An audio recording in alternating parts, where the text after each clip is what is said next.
Like the video, subscribe to the channel and press the bell icon for latest video updates. ਕਿ social disorder ਮੈਂ ਹਾਂਜੀ। ਸਮਝਦਾ ਇਹ ਕਾਨੂੰਨ ਹਿੰਦੁਸਤਾਨ ਦੀ ਪਰਿਵਾਰ ਨੂੰ ਇਕੱਤਰਿਤ ਰੱਖਣ ਦੇ ਵਿੱਚ ਬਹੁਤ ਜ਼ਿਆਦਾ ਅੜਿੱਕਾ ਹੈ।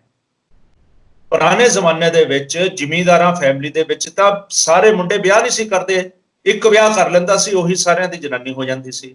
ਉਹ ਪਰਪਸ ਕੀ ਸੀ ਕਿ ਪ੍ਰਾਪਰਟੀ ਅੱਗੇ ਸਬ ਡਿਵਾਈਡ ਨਾ ਹੋ, ਇੱਕੋ ਹੀ ਬੱਚਾ ਰਹੇ, ਇੱਕੋ ਹੀ ਮੁੰਡਾ ਰਹੇ ਜਾਂ ਦੋ ਮੁੰਡੇ ਰਹੇ, ਇਹਨੂੰ ਮੁੰਡਿਆਂ 'ਚ ਹੀ ਰਹੇ।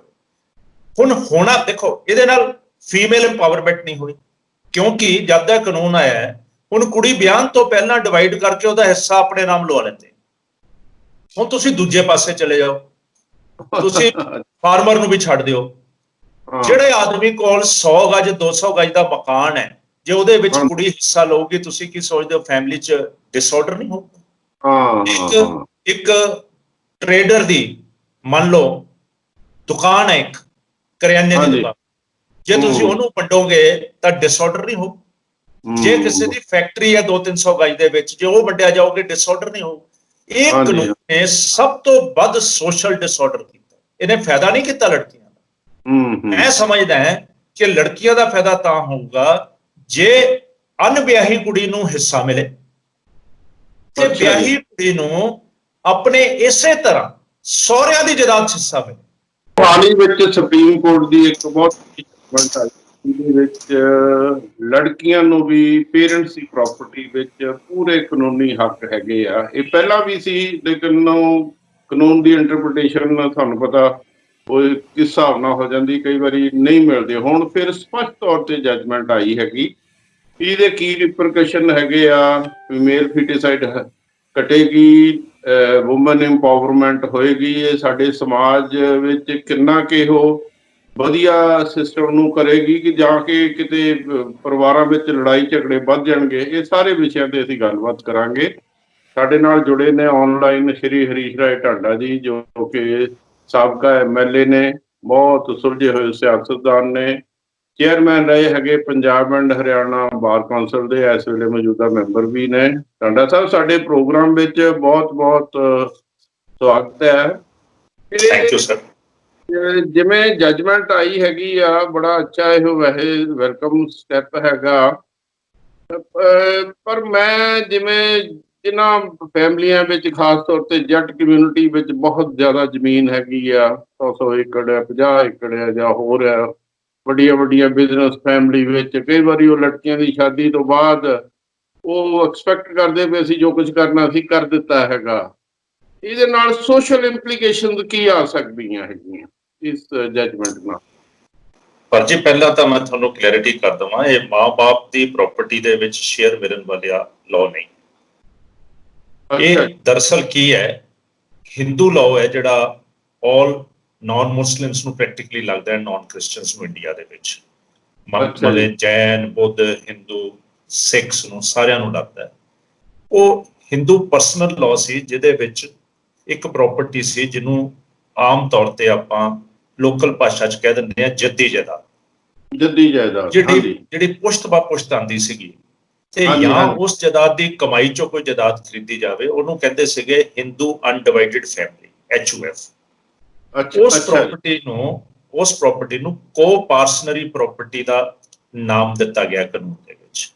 ਉਹਦੇ ਵਿੱਚ ਜਿਹੜਾ ਜੰਮਦਾ ਹੀ ਬੇਟਾ ਹੁੰਦਾ ਸੀ, ਚਾਹੇ ਮਾਂ ਦੇ ਗਰਭ 'ਚ ਹੋਵੇ, ਉਹਦਾ ਵੀ ਹੱਕ ਹੁੰਦਾ ਸੀ, ਮੇਲ ਦਾ, ਓਨਲੀ ਮੇਲਸ। ਤੇ ਜਿਹੜੀਆਂ ਲੇਡੀਜ਼ ਸੀਗੀਆਂ ਫੈਮਿਲੀ 'ਚ, ਮੈਰਿਡ ਲੇਡੀਜ਼ ਜਾਂ ਅਨਮੈਰਿਡ ਡਾਟਰ, ਉਹਨੂੰ ਮੇਨਟੇਨੈਂਸ ਦਾ ਹੱਕ ਸੀ। ਫਿਰ ਟਾਈਮ ਤੇ ਟਾਈਮ ਅਦਾਲਤਾਂ ਨੇ ਫੈਸਲੇ ਕਰਕੇ ਕਰ ਦਿੱਤਾ ਕਿ ਜਿਹੜਾ ਮੇਨਟੇਨੈਂਸ ਦਾ ਹੱਕ ਹੈ ਉਹ ਬਰਾਬਰ ਦਾ ਹੋਊਗਾ। ਉਹਦੇ ਵਿੱਚ ਜਿਹੜਾ ਕਰਤਾ ਹੁੰਦਾ ਸੀ, ਹੈਡ ਆਫ ਦੀ ਫੈਮਿਲੀ, ਉਹੀ ਪ੍ਰਾਪਰਟੀ ਨੂੰ ਡੀਲ ਕਰਦਾ ਸੀ। ਦੂਜਿਆਂ ਦਾ ਹੱਕ ਨਹੀਂ ਸੀ ਕਿ ਉਹਨੂੰ ਵੇਚ ਦੇਣ ਜਾਂ ਉਹਦੇ ਜਿਉਂਦੇ ਜੀ ਉਹਦੀ ਡਿਵੀਜ਼ਨ ਕਰਾ ਲੈਣ। ਪਰ ਜੇ ਡਿਵੀਜ਼ਨ ਹੋ ਰਹੀ ਹੋਵੇ ਤਾਂ ਸਾਰਿਆਂ ਨੂੰ ਹੱਕ ਸੀ ਆਪਣਾ ਹਿੱਸਾ ਲੈਣ। ਇਹ ਕਾਨੂੰਨ ਜਿਹੜਾ ਹਿੰਦੂ ਪਰਸਨਲ ਲਾਅ ਹੈ, ਇਹ ਜਦ 1955 'ਚ ਕਾਨੂੰਨ ਆਏ, ਉਹਦੇ 'ਚ ਕੋਡੀਫਾਈ ਕਰ ਦਿੱਤਾ, ਹਿੰਦੂ ਸਕਸੈਸ਼ਨ ਐਕਟ ਬਣਾ ਦਿੱਤਾ। ਹਿੰਦੂ ਸਕਸੈਸ਼ਨ ਐਕਟ ਦੇ ਵਿੱਚ ਇਹ ਐਸਪੈਕਟ ਕਾਨੂੰਨ ਦਾ ਬਰਕਰਾਰ ਰੱਖਿਆ ਗਿਆ। ਬਾਕੀ ਜਿਹੜੇ ਕਸਟਮਰੀ ਲਾਅ ਸੀ ਉਹ ਸਾਰੇ ਉਡਾ ਦਿੱਤੇ ਗਏ। ਹੁਣ ਕੀ ਹੋਇਆ, 2005 ਦੇ ਵਿੱਚ ਇੱਕ ਅਮੈਂਡਮੈਂਟ ਆਈ, ਉਸ ਅਮੈਂਡਮੈਂਟ ਦੇ ਵਿੱਚ ਹਿੰਦੂ ਸਕਸੈਸ਼ਨ ਐਕਟ ਨੂੰ ਅਮੈਂਡ ਕਰਕੇ ਉਹ ਮੇਲ ਡਿਸੈਂਡੈਂਟ ਦੀ ਜਗ੍ਹਾ ਫੀਮੇਲ ਵੀ ਉਹਦੇ ਵਿੱਚ ਐਡ ਕਰ ਦਿੱਤੀ। ਅੱਛਾ ਜੀ, ਅੱਛਾ। ਨਾਓ ਜਿਹੜਾ ਹੁਣ ਫੈਸਲਾ ਸੁਪਰੀਮ ਕੋਰਟ ਨੇ ਕੀਤਾ ਹੈ, ਸੁਪਰੀਮ ਕੋਰਟ ਨੇ ਇਹ ਕੀਤਾ ਹੈ ਕਿ ਜਦ ਇਹ ਕਾਨੂੰਨ ਆ ਗਿਆ, ਨਵਾਂ ਬਣ ਗਿਆ, ਤਾਂ ਚਾਹੇ 2005 ਤੋਂ ਪਹਿਲਾਂ ਵੀ ਕਿਸੇ ਬਾਪ ਦੀ ਡੈਥ ਹੋ ਗਈ ਹੋਵੇ, ਉਹਦਾ ਵੀ ਜੇ ਸਕਸੈਸ਼ਨ ਹੋਊਗਾ ਉਹਦੇ ਵਿੱਚ ਵੀ ਹਿੰਦੂ ਫੀਮੇਲ ਨੂੰ ਮਿਲੂਗਾ, ਸਿਰਫ ਉਹ ਜੱਦੀ ਜਦਾਦ ਚੋਂ ਜਿਹੜੀ ਸਾਬਤ ਕਰੋਗੇ ਕਿ ਪੁਸ਼ਤ ਬਾ ਪੁਸ਼ਤ ਆਈ, ਜਾਂ ਉਸ ਪ੍ਰਾਪਰਟੀ ਨੂੰ ਵੇਚ ਕੇ ਕੋਈ ਹੋਰ ਪ੍ਰਾਪਰਟੀ ਬਣੀ ਹੋਵੇ, ਜਾਂ ਉਸ ਪ੍ਰਾਪਰਟੀ ਦੀ ਕਮਾਈ ਚੋਂ ਕੋਈ ਪ੍ਰਾਪਰਟੀ ਬਣੀ ਹੋਵੇ। ਇਹ ਕਾਨੂੰਨ ਹੈ ਜਿਹੜਾ ਇਹ ਇਨਕਮ ਟੈਕਸ ਲਾਅ ਨੇ ਵੀ ਮੰਨਿਆ ਹੋਇਆ ਹੈ, ਇਸ ਕਰਕੇ HUF ਦੀ ਅਸੈਸਮੈਂਟ ਅਲੱਗ ਹੁੰਦੀ ਹੈ, ਅਲੱਗ ਯੂਨਿਟ ਆਫ ਅਸੈਸਮੈਂਟ ਹੁੰਦਾ ਹੈ। ਪਰ ਜਿੱਥੇ ਜਿਹੜਾ ਤੁਸੀਂ ਦੂਜਾ ਸਵਾਲ ਪੁੱਛਿਆ ਕਿ ਸੋਸ਼ਲ ਡਿਸਆਰਡਰ, ਮੈਂ ਸਮਝਦਾ ਇਹ ਕਾਨੂੰਨ ਹਿੰਦੁਸਤਾਨ ਦੀ ਪਰਿਵਾਰ ਨੂੰ ਇਕੱਤਰਿਤ ਰੱਖਣ ਦੇ ਵਿੱਚ ਬਹੁਤ ਜ਼ਿਆਦਾ ਅੜਿੱਕਾ ਹੈ। ਦੇਖੋ, ਹੁਣ ਤੁਸੀਂ ਗੱਲ ਕੀਤੀ ਨਾ ਬਿਗ ਲੈਂਡਲੋਰਡਸ 100 ਏਕੜ, 100 ਏਕੜ ਵਾਲੀ ਤਾਂ ਪ੍ਰਾਪਰਟੀ ਹੋ ਹੀ ਨਹੀਂ ਸਕਦੀ, 18 ਏਕੜ ਦੀ ਸੀਲਿੰਗ ਹੈ, ਵੱਧ ਤੋਂ ਵੱਧ 24 ਏਕੜ ਹੋਊਗੀ ਜੇ ਯੂਨਿਟ ਵਾਈਫ ਦਾ ਨਾਲ ਇਨਹੈਰੀਟੈਂਸ ਚੋਂ ਆ ਗਿਆ। ਸੋ ਉਹ 100 ਏਕੜ ਤਾਂ ਇਲੀਗਲ ਹੈ ਜੇ ਕਿਸੇ ਕੋਲ ਹੈ। ਪੰਜਾਬ ਦੇ ਹਾਲਾਤ ਕੀਤੀ ਹੁੰਦੀ ਹੈ ਨਾ, ਮਤਲਬ ਨਹੀਂ ਉਹਨੂੰ ਛੱਡੀਏ ਆਪਾਂ। ਪੰਜਾਬ ਦੇ ਹਾਲਾਤ ਕੀ ਹੈ ਕਿ ਪੰਜਾਬ ਦੇ ਵਿੱਚ 70% ਲੋਕਾਂ ਦੀ ਲੈਂਡ ਯੂਨਿਟ ਹੈ ਜਿਹੜੀ ਉਹ 2 ਹੈਕਟੇਅਰ ਤੋਂ ਘੱਟ ਹੈ, 5 ਏਕੜ ਤੋਂ ਘੱਟ ਹੈ, 70%। ਐਂਡ ਜ਼ਿਆਦਾਤਰ ਲੋਕ ਇਹੋ ਜਿਹੇ ਹੈ ਜਿਹੜੇ 50% ਹੈ ਜਿਨ੍ਹਾਂ ਦੀ 2-2.5 ਏਕੜ ਤੋਂ ਵੀ ਘੱਟ ਹੈ। ਹੁਣ ਤੁਸੀਂ ਅੰਦਾਜ਼ਾ ਲਗਾਓ, ਜਿਹੜਾ ਕਿਸਾਨ ਨਿਰਭਰਤਾ ਰੱਖਦਾ ਹੋਵੇ 5 ਏਕੜ ਜ਼ਮੀਨ ਤੇ ਜਾਂ 2 ਏਕੜ ਜ਼ਮੀਨ ਤੇ ਜਾਂ 10 ਏਕੜ ਵੀ ਮੰਨ ਲਓ, ਉਹਦੇ ਤੇ ਨਿਰਭਰ ਹੋਵੇ, ਤੇ ਜੇ ਉਹ ਕੁੜੀ ਨੂੰ ਚਲੇ ਜਾਊਗੀ ਜਿਹੜੀ ਦੂਜੇ ਪਰਿਵਾਰ ਚ ਵਿਆਹੀ ਗਈ, ਉਹ ਜਦ ਆਪਣੀ ਢੇਰੀ ਮੰਗਦੀ ਹੈ, ਹਿੱਸਾ ਮੰਗਦੀ ਹੈ, ਤਾਂ ਬਹੁਤ ਵੱਡਾ ਸੋਸ਼ਲ ਡਿਸਆਰਡਰ ਆਉਂਦਾ। ਇਹ ਜਿਹੜੀ ਫੀਮੇਲ ਫਿਊਟੀਸਾਈਡ ਵੀ ਹੈ, ਉਹਦੀ ਵੀ ਰੂਟਸ ਇਹਦੇ ਚ। ਪੁਰਾਣੇ ਜ਼ਮਾਨੇ ਦੇ ਵਿੱਚ ਜ਼ਿਮੀਂਦਾਰਾਂ ਫੈਮਿਲੀ ਦੇ ਵਿੱਚ ਤਾਂ ਸਾਰੇ ਮੁੰਡੇ ਵਿਆਹ ਨਹੀਂ ਸੀ ਕਰਦੇ, ਇੱਕ ਵਿਆਹ ਕਰ ਲੈਂਦਾ ਸੀ, ਉਹੀ ਸਾਰਿਆਂ ਦੀ ਜਨਾਨੀ ਹੋ ਜਾਂਦੀ ਸੀ। ਉਹ ਪਰਪਸ ਕੀ ਸੀ ਕਿ ਪ੍ਰਾਪਰਟੀ ਅੱਗੇ ਸਬ ਡਿਵਾਈਡ ਨਾ ਹੋ, ਇੱਕੋ ਹੀ ਬੱਚਾ ਰਹੇ, ਇੱਕੋ ਹੀ ਮੁੰਡਾ ਰਹੇ ਜਾਂ 2 ਮੁੰਡੇ ਰਹੇ, ਉਹਨੂੰ ਮੁੰਡਿਆਂ ਚ ਹੀ ਰਹੋ।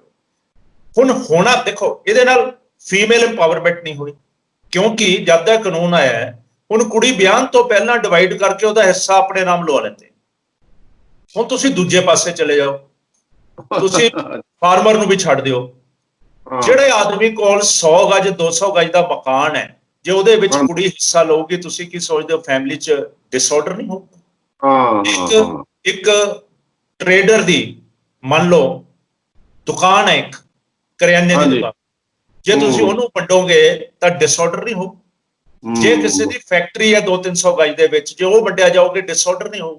ਇਹ ਕਾਨੂੰਨ ਨੇ ਸਭ ਤੋਂ ਵੱਧ ਸੋਸ਼ਲ ਡਿਸਆਰਡਰ ਕੀਤਾ, ਇਹਨੇ ਫਾਇਦਾ ਨਹੀਂ ਕੀਤਾ ਲੜਕੀਆਂ ਦਾ। ਮੈਂ ਸਮਝਦਾ ਹੈ ਕਿ ਲੜਕੀਆਂ ਦਾ ਫਾਇਦਾ ਤਾਂ ਹੋਊਗਾ ਜੇ ਅਣਵਿਆਹੀ ਕੁੜੀ ਨੂੰ ਹਿੱਸਾ ਮਿਲੇ, ਤੇ ਵਿਆਹੀ ਕੁੜੀ ਨੂੰ ਆਪਣੇ ਇਸੇ ਤਰ੍ਹਾਂ ਸਹੁਰਿਆਂ ਦੀ ਜਾਇਦਾਦ 'ਚ ਹਿੱਸਾ ਮਿਲੇ।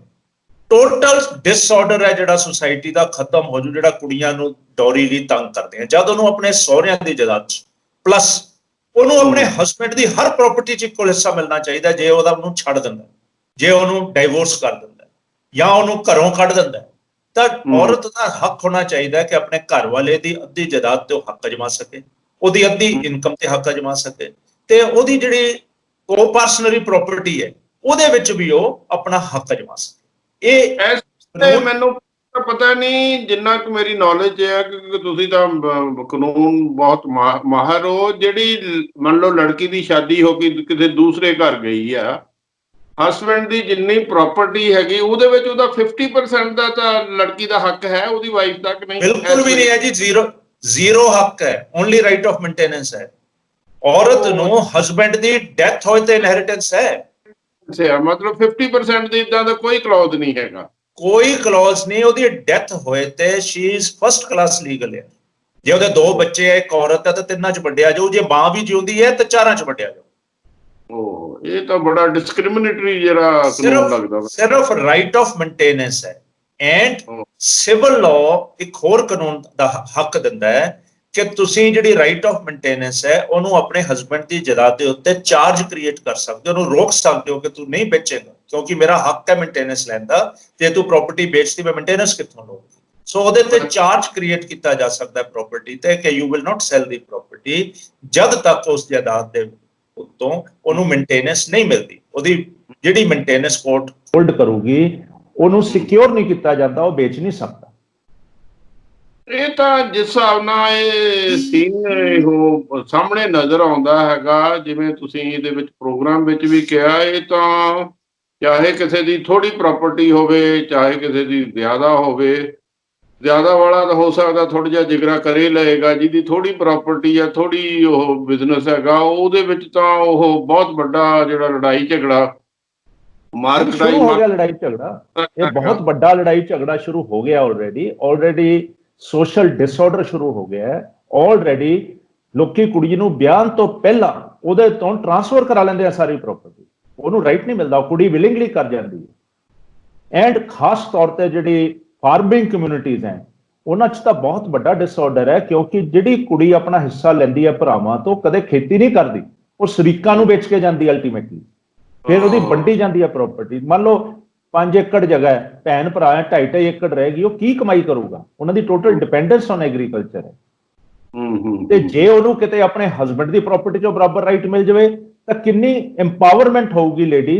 ਉਹਨੂੰ ਘਰੋਂ 100 ਵਾਰ ਸੋਚੂਗਾ ਘਰ ਵਾਲਾ ਘਰੋਂ ਕੱਢਣ ਲਈ, ਸਹੁਰਾ ਵੀ ਸੋਚੂ, ਸੱਸ ਵੀ ਸੋਚੂ ਕਿ ਇਹਨੂੰ ਬਰਾਬਰ ਦਾ ਹਿੱਸਾ ਦੇਣਾ ਪੈਣਾ ਹੈ। ਇਹ ਪਰਿਵਾਰ ਦੇ ਵਿੱਚ ਵਿਆਹ ਦੇ ਨਾਲ ਇੱਕ ਸ਼ਰੀਕ ਬਣ ਗਈ, ਇੱਕ ਹਿੱਸੇਦਾਰ ਬਣ ਗਈ, ਉਹ ਇੱਕ ਪ੍ਰਾਪਰਟੀ ਦੀ ਇਕੁਅਲ ਓਨਰ ਬਣ ਗਈ। ਜੇ ਉਹ ਸ਼ਕਤੀ ਮਿਲੂਗੀ ਔਰਤ ਨੂੰ, ਉਹਨੂੰ ਕਦੇ ਵੀ ਸਹੁਰੇ ਪਰਿਵਾਰ ਨਜਾਇਜ਼ ਤੰਗ ਨਹੀਂ ਕਰਨਗੇ।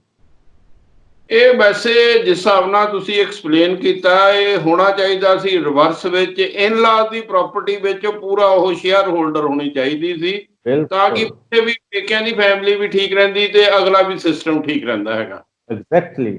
ਹੁੰਦਾ ਕੀ ਹੈ ਪਰ ਜੀ, ਸਾਡੇ ਮੁਲਕ ਦੇ ਵਿੱਚ ਕਾਨੂੰਨ ਇੱਕ ਤਾਂ ਰਾਜਨੀਤੀ ਨੂੰ ਦਿਮਾਗ 'ਚ ਰੱਖ ਕੁੜੀਆਂ ਦੀ ਔਰਤਾਂ ਦੀ ਵੋਟਾਂ ਲੈਣ, ਕਿਉਂਕਿ ਇੱਕ ਪਾਸੇ ਬੜਾ ਸ਼ੋਰ ਸ਼ਰਾਬਾ ਚੱਲ ਰਿਹਾ ਸੀਗਾ ਕਿ 33% ਰਿਜ਼ਰਵੇਸ਼ਨ ਕਰ ਦਿਓ, 50% ਰਿਜ਼ਰਵੇਸ਼ਨ ਕਰ ਦਿਓ ਇਹਦੇ ਵਿੱਚ ਲੈਜਿਸਲੇਚਰ ਦੇ ਵਿੱਚ ਜਾਂ ਪੰਚਾਇਤਾਂ ਦੇ ਵਿੱਚ, ਉਹ ਸਿਰੇ ਨਹੀਂ ਚੜ ਸਕਿਆ। ਫਿਰ ਔਰਤਾਂ ਦੀ ਵੋਟ ਲਵਾਉਣ ਲਈ ਫਿਰ ਇਹ ਕਾਨੂੰਨ ਆ ਗਿਆ। ਇਹ ਕੋਈ ਰਿਸਰਚ ਥੋੜਾ ਕਰਦਾ ਇਹਦਾ ਅਸਰ ਕੀ ਹੋਇਆ, ਕਿਸੇ ਨੇ ਅੱਜ ਤੇ ਦੇਖਿਆ ਹੈ ਇਹਦਾ ਅਸਰ ਕੀ ਹੋਇਆ? ਕਿਸੇ ਨੇ ਰਿਸਰਚ ਕੀਤੀ ਹੈ ਕਿ ਫਾਰਮਿੰਗ ਕਮਿਊਨਿਟੀ ਦੀ ਕੁੜੀ ਹੁਣ ਵਿਆਹੀ ਜਾਂਦੀ ਹੈ ਤਾਂ ਹੱਕ ਦੇ ਕੇ ਜਾਂਦੀ ਹੈ, ਹੱਕ ਪਹਿਲਾਂ ਲੈ ਲੈਂਦੇ। ਹੁਣ ਜਿਹੜੀਆਂ ਪਹਿਲਾਂ ਵਿਆਹੀਆਂ ਗਈਆਂ ਉਹਨਾਂ ਦੇ ਕਲੇਸ਼ ਪਏ ਹੋਏ ਆ, ਭੈਣ ਭਰਾਵਾਂ ਦੀ ਆਪਸ ਦੇ ਵਿੱਚ ਲਿਟੀਗੇਸ਼ਨ ਹੈ, ਭੈਣ ਭਰਾਵਾਂ ਦੀ ਆਪਸ 'ਚ ਲੜਾਈ ਹੈ, ਐਂਡ ਆਪਣੀ ਜ਼ਿੰਦਗੀ ਦੇ ਵਿੱਚ ਉਹਨੂੰ ਹਿੱਸਾ ਨਹੀਂ ਮਿਲੂਗਾ, ਮੈਂ ਤੁਹਾਨੂੰ ਗਰੰਟੀ ਦੇ ਦਿੰਦਾ। ਕਿਉਂਕਿ ਬਾਈ ਕਰਦੇ ਆ ਭਰਾ, ਉਹਨਾਂ ਨੇ ਆਉਣ ਹੀ ਨਹੀਂ ਦੇਣਾ, ਵੜਨ ਹੀ ਨਹੀਂ ਦੇਣਾ, ਚੱਲਦਾ ਰਹੂਗਾ 15-15 ਸਾਲ ਕੇਸ। ਮੈਨੂੰ ਥੋੜਾ ਜਿਹਾ ਇੱਕ ਸਪਸ਼ਟ ਲਫ਼ਜ਼ਾਂ ਵਿੱਚ ਲੋਕਾਂ ਨੂੰ ਵੀ ਸਮਝ ਲੱਗ ਜਾਏਗੀ। ਮੰਨ ਲਓ ਮੇਰੇ ਫਾਦਰ ਸਾਹਿਬ ਨੇ ਮੈਨੂੰ ਕੋਈ ਪ੍ਰਾਪਰਟੀ ਦਿੱਤੀ ਹੈਗੀ ਆ, ਕੋਈ ਜ਼ਮੀਨ ਆ ਮੇਰੀ ਤੇ ਕੁਛ ਮੇਰੇ ਪਲਾਟ ਹੈਗੇ ਆ, ਮੈਂ ਕੁਛ ਆਪਣੇ ਵੀ ਲਏ ਹੈਗੇ ਆ ਘਰ, ਏਦਾਂ ਕਿਵੇਂ ਪਤਾ ਲੱਗੇਗਾ ਵੀ ਮੈਂ ਆਪ ਲਏ ਆ ਜਾਂ ਇਹ ਪਿੱਛੋਂ ਇਨਹੈਰਿਟ ਹੋਇਆ? ਉਹ ਕਿਵੇਂ ਪਤਾ ਲੱਗੇਗਾ? ਇਸ ਤਰ੍ਹਾਂ ਭਰਜ ਜੀ, ਜਿਹੜੀ ਪ੍ਰਾਪਰਟੀ ਤਾਂ ਹੈਗੀ ਜਮਾਬੰਦੀਆਂ ਚੜੀਆਂ ਹੋਈਆਂ ਪੁਰਾਣੀਆਂ, ਅੱਛਾ, ਉਹਦੇ ਹਾਂਜੀ, ਉਹਦੀ ਜਦ ਕੇਸ ਹੁੰਦਾ ਹੈ ਤਾਂ ਮਾਲ ਮਹਿਕਮੇ ਤੋਂ ਉਹਦੇ ਇੰਤਖਾਬ ਮੰਗਾਏ ਜਾਂਦੇ, ਉਹਨੂੰ ਕਹਿੰਦੇ ਆ ਪ੍ਰੀਸੈਪਟਸ। ਪ੍ਰੀਸੈਪਟਸ ਦਾ ਮਤਲਬ ਹੈ ਕਿ ਉਹਦੀ ਪਿੱਛੋਂ ਇਨਹੈਰੀਟੈਂਸ ਲੀਨੇਜ ਲਿਆ ਕੇ ਦੇ ਦਿੰਦੇ ਆ, ਉਹਦੇ ਤੋਂ ਸਾਬਤ ਹੋ ਜਾਂਦਾ ਹੈ। ਉਹਦੇ ਤੋਂ ਸਾਬਤ। ਦੂਸਰਾ ਸਾਬਤ ਹੋਊਗਾ ਤੁਹਾਡੇ ਇਨਕਮ ਟੈਕਸ ਰਿਟਰਨ ਦਾ, ਤੁਸੀਂ ਉਸ ਪ੍ਰਾਪਰਟੀ ਦਾ ਕੀ ਸਟੇਟਸ ਮੰਨਿਆ। ਜੇ ਤੁਸੀਂ ਇਨਕਮ ਟੈਕਸ ਰਿਟਰਨ ਭਰਦੇ ਹੋ, ਜੇ ਤੁਸੀਂ ਉਹਦੀ ਇਨਕਮ HUF 'ਚ ਲਈ ਹੈ ਤਾਂ ਉਹ ਕੋ-ਪਰਸਨਰੀ ਪ੍ਰਾਪਰਟੀ ਦੀ। ਤੀਜਾ, ਜੇ ਤੁਸੀਂ ਆਪਣੀ ਇਸ ਕਿਸਮ ਦੀ ਜੱਦੀ ਜਾਇਦਾਦ ਜਿਹਦੇ ਪ੍ਰਸੈਪਟਸ ਮਿਲਦੇ ਆ ਕਿ 3-4 ਪੁਸ਼ਤਾਂ ਤੋਂ ਤੁਹਾਡੇ ਕੋਲ ਆਈ ਹੈ, ਉਹਨੂੰ ਵੇਚ ਕੇ ਉਹਦੀਆਂ ਸੇਲ ਪ੍ਰੋਸੀਡਸ ਨਾਲ ਨਵੀਂ ਪ੍ਰਾਪਰਟੀ ਲੈ ਲਈ, ਉਹਦਾ ਵੀ ਉਹੀ ਰੁਤਬਾ ਹੈ।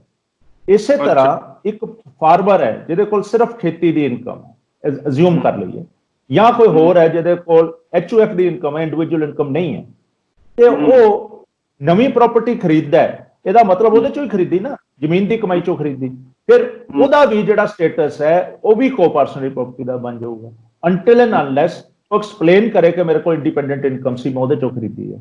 ਸੋ ਇਸ ਢੰਗ ਦੇ ਨਾਲ ਐਵੀਡੈਂਸ ਦੇ ਨਾਲ ਅਦਾਲਤ ਦੇ ਵਿੱਚ ਪ੍ਰੂਵ ਹੁੰਦਾ ਹੈ ਕਿ ਪ੍ਰਾਪਰਟੀ ਦੀ ਨੌਬੀਅਤ ਕੀ ਹੈ, ਉਹਦਾ ਸਟੇਟਸ ਕੀ। ਮੰਨ ਲਓ ਟਾਂਡਾ ਸਾਹਿਬ, ਮੰਨ ਲਓ ਇੱਕ ਫੈਮਿਲੀ ਵਿੱਚ 2 ਭਰਾ ਹੈਗੇ ਆ ਤੇ ਉਹਨਾਂ ਦੀਆਂ 3 ਭੈਣਾਂ ਹੈਗੀਆਂ। ਭਰਾ ਇੱਕ ਇੱਥੇ ਰਹਿੰਦਾ ਤੇ ਦੂਜਾ ਭਰਾ ਬਾਹਰ ਆ, ਭੈਣਾਂ ਵੀ ਬਾਹਰ ਹੈਗੀਆਂ। ਇਹ ਕਿੱਦਾਂ, ਮੇਰਾ ਦੋਸਤ ਦਾ ਜਿਹੜਾ ਕਿੱਸਾ ਹੈਗਾ, ਉਹ 2 ਭੈਣਾਂ ਵੀ ਮੰਨਦੀਆਂ, 2 ਭਰਾ ਵੀ ਮੰਨਦੇ। ਇੱਕ ਜਿਹੜੀ 5ਵੀਂ ਭੈਣ ਆ ਉਹ ਕਹਿੰਦੀ ਮੈਂ ਨਹੀਂ ਦੇਣਾ। ਉਹ ਪ੍ਰਾਪਰਟੀ ਉਹਨਾਂ ਦੀ ਕਾਫੀ ਆ, ਉਹ ਉਦਾਂ ਦੀ ਉਦਾਂ ਹੀ ਪਈ ਆ। ਉਹ ਵਿਚਾਰੇ ਹੈ ਵੀ ਹੁਣ ਕਾਫੀ ਐਲਡਰਲੀ ਹੋ ਗਏ, ਇਹ ਤਾਂ ਮਰ ਜਾਣਗੇ, ਫਿਰ ਪ੍ਰਾਪਰਟੀ ਤਾਂ ਖਤਮ ਹੋ ਗਈ। ਇਦਾਂ ਦੇ ਕੇਸ 'ਚ ਕੀ ਹੁੰਦਾ ਹੈ? ਬਿਲਕੁਲ ਜੀ, ਜੇ ਦੇਖੋ ਇੱਕ ਆਪਣਾ ਹਿੱਸਾ ਮੰਗੂ ਤਾਂ ਉਹਨੂੰ ਹਿੱਸਾ ਦੇਣਾ ਪਊ, ਤੇ ਤੁਸੀਂ ਨਹੀਂ ਦੋਗੇ ਉਹ ਅਦਾਲਤ 'ਚ ਜਾਊ। ਤੇ ਹਿੰਦੁਸਤਾਨ ਦੀ ਅਦਾਲਤ ਦਾ ਤੁਹਾਨੂੰ ਪਤਾ ਹੀ ਹੈ ਕਿ ਤੁਹਾਡੀ ਪੁਸ਼ਤ ਵੀ ਨਿਕਲ ਜਾਂਦੀ ਹੈ। ਮਹਾਰਾਜਾ ਫਰੀਦਕੋਟ ਦੀ ਹੁਣ ਪੜਪੋਤੇ ਦੋਤੇ ਲੜ ਰਹੇ ਹੈ, ਸੁਪਰੀਮ ਕੋਰਟ ਪਹੁੰਚ ਗਏ। ਜੇ ਉੱਥੇ ਸੁਪਰੀਮ ਕੋਰਟ ਐਡਮਿਟ ਹੋ ਗਈ ਤਾਂ ਸਮਝ ਲੈਣ ਇਹਨਾਂ ਦੇ ਗਾਹਾਂ ਪੜਪੋਤਿਆਂ ਨੂੰ ਲੜਾਈ ਲੜਨੀ ਪਊ। ਲਾਈਫ ਲੰਘ ਜਾਂਦੀ ਹੈ ਬੰਦਿਆਂ ਦੀ, ਉਹਨਾਂ ਨੂੰ ਆਪਣੀ ਪ੍ਰਾਪਰਟੀ ਦੇ ਬੈਨੀਫਿਟਸ ਨਹੀਂ ਮਿਲਦੇ। ਇਹਦੇ ਇੰਟਰਮ ਅਰੇਂਜਮੈਂਟਸ ਹੋਣੇ ਚਾਹੀਦੇ ਆ ਪ੍ਰੋਫਿਟ ਦੇ। ਹਿੰਦੁਸਤਾਨ ਦੇ ਕਾਨੂੰਨ ਦੇ ਵਿੱਚ ਤਰਤੀਬ ਦੀ ਲੋੜ ਹੈ ਬਹੁਤ। ਜਿੰਨਾ ਡਿਲੇ ਹੋ ਰਿਹਾ ਜਸਟਿਸ, ਇੰਟਰਮ ਮੇਜਰਸ ਬਣਾਉਣ ਦੀ ਲੋੜ ਹੈ, ਕਾਨੂੰਨ ਲਿਆਉਣ ਦੀ ਲੋੜ। ਕਿਤੇ ਕਿਤੇ ਇਹ ਵੀ ਟਾਂਡਾ ਸਾਹਿਬ ਦੇਖਣ ਲਈ ਮਿਲਦਾ ਹੈਗਾ, ਤੁਸੀਂ ਵੀ ਦੇਖਿਆ ਹੋਣਾ ਵੀ ਮੰਨ ਲਓ ਇੱਕ ਫੈਮਿਲੀ ਵਿੱਚ 2 ਬ੍ਰਦਰ ਆ ਤੇ ਉਹਨਾਂ ਦੀਆਂ 2 ਸਿਸਟਰਸ ਆ। ਬ੍ਰਦਰ ਵੀ ਬੜੇ ਵੈਲ ਸੈਟਲਡ ਆ, ਲੜਕੀਆਂ ਵੀ ਬੜੇ ਅੱਛੇ ਘਰਾਂ ਵਿੱਚ ਆ, ਵੈਲ ਸੈਟਲਡ ਆ। ਉਹ ਆਪਣੀ ਵਲੰਟਰਲੀ ਕਹਿੰਦੀਆਂ ਵੀ ਮੈਂ ਆਪਣੇ ਭਰਾਵਾਂ ਤੋਂ ਕੁਝ ਨਹੀਂ ਲੈਣਾ ਹੈਗਾ, ਇਹ ਮਤਲਬ ਤਾਂ ਕਿ ਮੇਰੇ ਭਰਾਵਾਂ ਵਿੱਚ ਤਾਂ ਮੇਰੀ ਫੈਮਿਲੀ ਵਿੱਚ ਗੁੱਡਵਿਲ ਰਹੇ। ਇਦਾਂ ਦੇ ਕੇਸਿਸ ਵੀ ਹੁੰਦੇ ਹੈਗੇ ਆ। ਇਹ ਤਾਂ ਜੀ ਰਿਲਿੰਕੁਇਸ਼ ਕੋਈ ਵੀ ਕਰ ਦੇਵੇ ਆਪਣਾ ਹੱਕ। ਭੈਣਾਂ ਵੀ ਕਰ ਸਕਦੀਆਂ, 2 ਭਰਾ ਆ ਤਾਂ ਇੱਕ ਭਰਾ ਦੂਜੇ ਭਰਾ ਦੇ ਹੱਕ 'ਚ ਰਿਲਿੰਕੁਇਸ਼ ਕਰ ਸਕਦਾ। ਭਾਈ ਇਹ ਵਿਰਾਸਤ ਸਾਰੀ ਤੂੰ ਲੈ ਲੈ, ਮੈਨੂੰ ਨਹੀਂ ਚਾਹੀਦੀ। ਇਹਨੂੰ ਫੈਮਿਲੀ ਸੈਟਲਮੈਂਟ ਕਿਹਾ ਜਾਂਦਾ ਹੈ ਐਂਡ ਪ੍ਰੈਕਟੀਕਲੀ ਪੋਸੀਬਲ ਹੈ ਜੀ। ਬੜੇ ਕੇਸਿਸ ਹੁੰਦਾ, ਲੋਕੀ ਆ ਕੇ ਕੇਸ ਬਿਆਨ ਦੇ ਜਾਂਦੇ ਆ ਕੋਰਟ 'ਚ ਆ ਕੇ ਕਿ ਮੈਂ ਨਹੀਂ ਲੈਣਾ, ਮੈਂ ਆਪਣਾ ਹੱਕ ਤੇ ਦੇਣ ਲਈ ਛੱਡਤਾ ਆਪਣੇ ਭਰਾਵਾਂ ਨੂੰ ਕੀਤਾ ਜਾਵੇ। ਹਾਂ, ਹਾਂਜੀ ਹਾਂਜੀ। ਅੱਛਾ ਅੱਛਾ, ਚਲੋ ਇਹ ਜਿਸ ਹਿਸਾਬ ਨਾਲ ਇਹਦੀ ਗਵਰਨਮੈਂਟ ਜਿੱਥੇ ਮੀਆਂ ਬੀਬੀ ਰਾਜੀ, ਹਾਂ, ਤਾਂ ਕੀ ਕਰੇਗਾ। ਤੇ ਇਹਦੇ ਉਲਟ ਕਈ ਵਾਰੀ ਕੀ ਹੁੰਦਾ ਹੈਗਾ, ਉਹ ਜਿਹੜਾ ਲੜਕੀ ਦਾ ਜਿਹੜਾ ਹਸਬੈਂਡ ਜਾਂ ਇਨ-ਲਾਜ਼ ਉਹ ਫੋਰਸ ਕਰਦੇ ਆ, ਤੇਰੇ ਪੇਰੈਂਟਸ ਕੋ ਭਰਾਵਾਂ ਕੋਲ ਜ਼ਮੀਨ ਬੜੀ ਆ, ਉਲਟਾ ਉਹਨੂੰ ਤੰਗ ਕਰਦੇ ਆ, ਲੈ ਕੇ ਆ ਤੂੰ ਸਾਡੇ ਲਈ। ਇਦਾਂ ਦੇ ਕੇਸਿਸ ਵੀ ਹੁੰਦੇ ਆ। ਤੰਗ ਨਹੀਂ ਕਰਦੇ। ਇਹ ਹੁੰਦਾ ਕੀ ਹੈ, ਦੇਖੋ ਜੀ ਤੰਗ ਕਰਨ ਦਾ ਸਿਲਸਿਲਾ ਤਾਂ ਹੁੰਦਾ ਵਿਆਹ ਦੇ 2-4 ਸਾਲਾਂ 'ਚ। ਜਦ 8-10 ਸਾਲ ਹੋ ਜਾਂਦੇ ਆ ਉਦੋਂ ਤਾਂ ਫਿਰ ਉਹ ਕੁੜੀ ਦੀ ਵੀ ਭਾਵਨਾ ਨਾਲ ਹੀ ਜਾਗਦੀ ਹੈ ਜਦ ਹਿੱਸਾ ਲੈਣ ਦੀ। ਉਹ ਫੈਮਿਲੀ ਦਾ ਕਲੈਕਟਿਵ ਡਿਸੀਜਨ ਨਹੀਂ ਹੁੰਦਾ ਕਿ ਹਿੱਸਾ ਲਿਆ ਜਾਵੇ। ਤੇ ਕਈ ਵਾਰ ਐਵੇਂ ਜ਼ਰੂਰ ਹੁੰਦਾ ਕਿ ਲੜਕੀ ਚਾਹੁੰਦੀ ਹੈ ਕਿ ਮੈਂ ਨਹੀਂ ਲੈਣਾ, ਪਰ ਉਹਦੇ ਇਨ-ਲਾਜ਼ ਚਾਹੁੰਦੇ ਨਹੀਂ ਤੂੰ ਹਿੱਸਾ ਲੈ। ਉਹਨੂੰ ਫਿਰ ਇਨ-ਲਾਜ਼ ਦੀ ਗੱਲ ਮੰਨਣੀ ਪੈਂਦੀ ਹੈ ਉਸ ਫੈਮਿਲੀ ਦੀ ਹਾਰਮੋਨੀ ਰੱਖਣ ਲਈ। ਇਹੋ ਜਿਹਾ ਵੀ ਸਿਚੁਏਸ਼ਨ ਹੈ। ਪਰ ਜ਼ਿਆਦਾਤਰ ਤਾਂ ਹਾਂਜੀ ਲੜਕੀ ਤੇ ਉਹਦੇ ਇਨ-ਲਾਜ਼ ਇਕੱਠੇ ਹੀ ਹੁੰਦੇ ਆ। ਹਾਂਜੀ ਹਾਂਜੀ, ਹਾਂ, ਠੀਕ ਹੈ। ਤੇ ਇਸ ਹਿਸਾਬ ਨਾਲ ਜਿੰਨੀ ਕੁ ਵੂਮਨ ਇੰਪਾਵਰਮੈਂਟ ਹੋਣੀ ਆ ਉਹ ਵੀ ਮੇਰੇ ਹਿਸਾਬ ਨਾਲ ਨਿਲ ਲੱਗਦੀ। ਇਹਦੇ ਨਾਲ ਤਾਂ ਜਿਹੜੀਆਂ ਆਰਥੋਡਾਕਸ ਜਾਂ ਅੱਛੀਆਂ ਫੈਮਿਲੀ ਉਹਦੇ ਵਿੱਚ ਫੀਮੇਲ ਫਿਟੀਸਾਈਡ ਵੱਧ ਸਕਦੀ ਹੈਗੀ ਇਨ ਦਾ ਕਮਿੰਗ ਈਅਰ। ਇਹਦੇ ਜਿਸ ਹਿਸਾਬ ਨਾਲ ਬਿਲਕੁਲ ਵੱਧ ਸਕਦੀ। ਇੱਕ ਮੇਜਰ ਰੀਜ਼ਨ ਹੈ ਪੰਜਾਬ ਹਰਿਆਣੇ 'ਚ ਐਗਰੀਕਲਚਰਿਸਟ ਦੇ ਵਿੱਚ ਫੀਮੇਲ ਫਿਊਟੀਸਾਈਡ ਦੀ ਵਜ੍ਹਾ ਇਹ ਹੈ, ਗਰੀਬ ਦੇ ਘਰ ਫਿਊਟੀਸਾਈਡ ਨਹੀਂ ਹੁੰਦਾ, ਅਮੀਰ ਦੇ ਘਰ ਹੁੰਦਾ, ਜਿਹਦੇ ਘਰ ਜ਼ਮੀਨ ਜਾਇਦਾਦ ਹੈ। ਜਿਹੜੇ ਲੈਂਡਲੈਸ ਹੈ ਉਹਨਾਂ 'ਚ ਕਦੇ ਤੁਸੀਂ ਦੇਖੋਗੇ ਫੀਮੇਲ ਫਿਊਟੀਸਾਈਡ ਨਹੀਂ ਹੈ, ਉਹਨਾਂ 'ਚ ਕੋਈ ਡਿਸਕ੍ਰਿਮੀਨੇਸ਼ਨ। ਇਹਦੀ background he inheritance of agriculture land ਹੈ। ਹਾਂਜੀ ਹਾਂਜੀ, ਹਾਂ ਹਾਂ, ਬਿਲਕੁਲ। ਚਲੋ ਖੈਰ ਦੇਖੋ, ਲੜਕੀਆਂ ਨੂੰ ਹਰ ਕੋਈ ਸਿਸਟਮ ਚਾਹੁੰਦਾ ਉਹਨਾਂ ਦੇ ਪ੍ਰੋਪਰ ਅਧਿਕਾਰ ਮਿਲ ਜਾਣ ਜਾਂ ਹੋਰ ਮਿਲ ਜਾਣ। ਤੇ ਪ੍ਰੈਕਟੀਕਲੀ ਸਰਕਾਰਾਂ ਵੀ ਚਾਹੁੰਦੀਆਂ ਵੀ ਵੂਮਨ ਇੰਪਾਵਰਮੈਂਟ ਹੋਵੇ, ਫਿਰ ਵੀ ਅਜੇ ਲੜਕੀਆਂ ਬਹੁਤ ਪਿੱਛੇ ਪਿੱਛੇ ਰਹਿ ਜਾਂਦੀਆਂ ਹੈਗੀਆਂ। ਇਹ ਤੁਹਾਡੇ ਹਿਸਾਬ ਨਾਲ ਕੀ ਇਹਦੇ ਬਾਰੇ ਰੀਥਿੰਕ ਹੋਣੀ ਚਾਹੀਦੀ ਆ? ਰੀਥਿੰਕਿੰਗ ਹੋਣੀ ਚਾਹੀਦੀ ਹੈ। ਐਂਡ ਰੀਥਿੰਕਿੰਗ ਕਰਕੇ ਦੇਖੋ, ਜਿੱਥੇ ਤੱਕ ਅਨਮੈਰਿਡ ਡਾਟਰ ਹੈ ਉਹਨੂੰ ਰਾਈਟ ਦੇਣਾ ਚਾਹੀਦਾ, ਉਹਦਾ ਪੂਰਾ ਹੱਕ ਬਣਦਾ।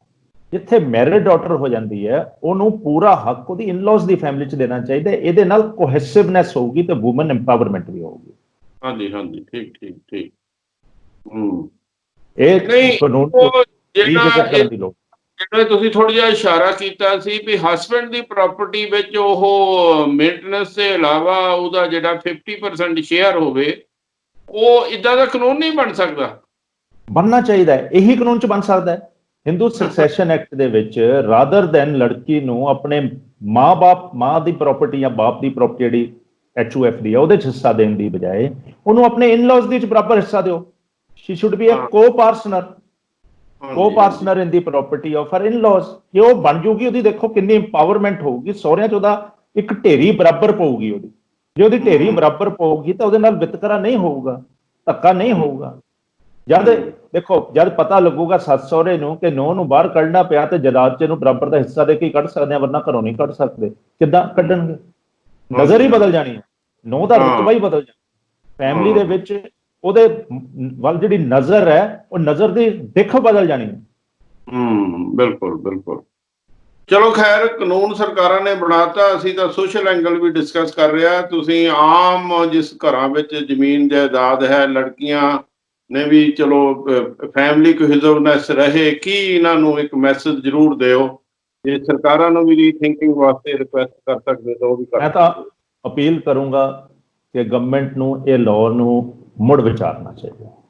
ਇਹਨੂੰ ਵਿਚਾਰ ਕੇ ਇਸ ਹਰ ਔਰਤ ਜਿਹੜੀ ਵਿਆਹੀ ਹੋਈ ਔਰਤ ਹੈ ਉਹਨੂੰ ਆਪਣੇ ਘਰ ਵਾਲੇ ਦੀ ਜਾਇਦਾਦ ਦੇ ਵਿੱਚ ਬਰਾਬਰ ਦਾ ਹਿੱਸੇਦਾਰ ਬਣਾਉਣਾ ਚਾਹੀਦਾ।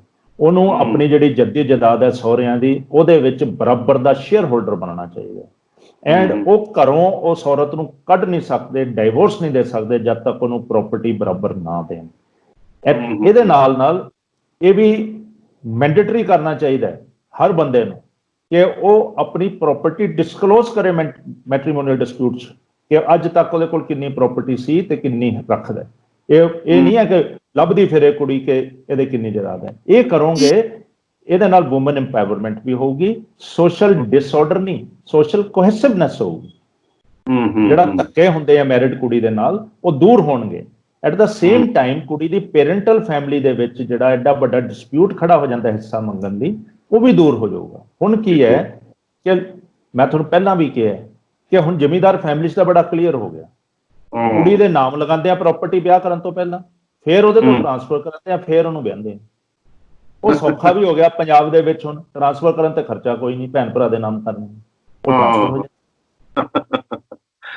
ਵਾਇਆ ਬਠਿੰਡਾ ਨਵੇਂ ਰਸਤੇ ਲਾਵੇ। ਚਲੋ ਖੈਰ, ਐਨੀਵੇ ਸਾਡਾ ਪਰਪਸ ਹੀ ਲੋਕਾਂ ਨੂੰ ਐਨਲਾਈਟਨ ਕਰਨਾ ਹੈਗਾ। ਇੱਕ ਲਾਸਟ ਗੱਲ, ਕਿਤੇ ਕਿਤੇ ਮੇਰੇ ਟਾਂਡਾ ਸਾਹਿਬ ਇਹ ਵੀ ਆਉਂਦਾ ਨੋਟਿਸ ਵਿੱਚ, ਮੰਨ ਲਓ ਲੜਕੀ ਦੀ ਸ਼ਾਦੀ ਹੋਈ, ਦੂਸਰੇ ਘਰ ਗਈ ਹੈਗੀ, ਉੱਥੇ ਮੈਟਰੀਮੋਨੀਅਲ ਡਿਸਪਿਊਟ ਹੋ ਗਿਆ ਹੈਗਾ।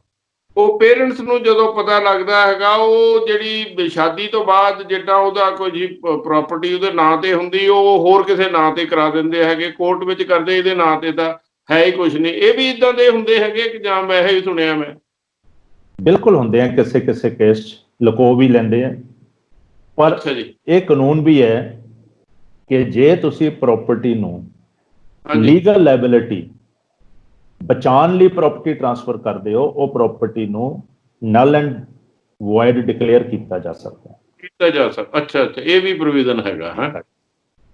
ਪ੍ਰੋਵੀਜ਼ਨ ਹੈ ਲਾਅ ਦੇ ਵਿੱਚ। ਪਰ ਪ੍ਰੋਬਲਮ ਇਹ ਹੈ, ਸਾਡਾ ਲਾਅ 'ਚ ਬਹੁਤ ਲੰਬਾ ਚੱਲਦਾ ਕੇਸ।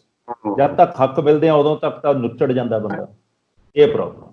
ਵੈਸੇ 3 ਸਾਲ ਵਿੱਚ ਨਾ ਸਾਰੇ ਫੈਸਲੇ ਹੋ ਜਾਣੇ ਚਾਹੀਦੇ ਆ। 3 ਸਾਲ ਵੀ ਮੈਂ ਜ਼ਿਆਦਾ ਕਿਹਾ ਹੈਗਾ ਨਾ, ਇਦਾਂ ਦਾ ਸਿਸਟਮ। ਨੋ 6 months।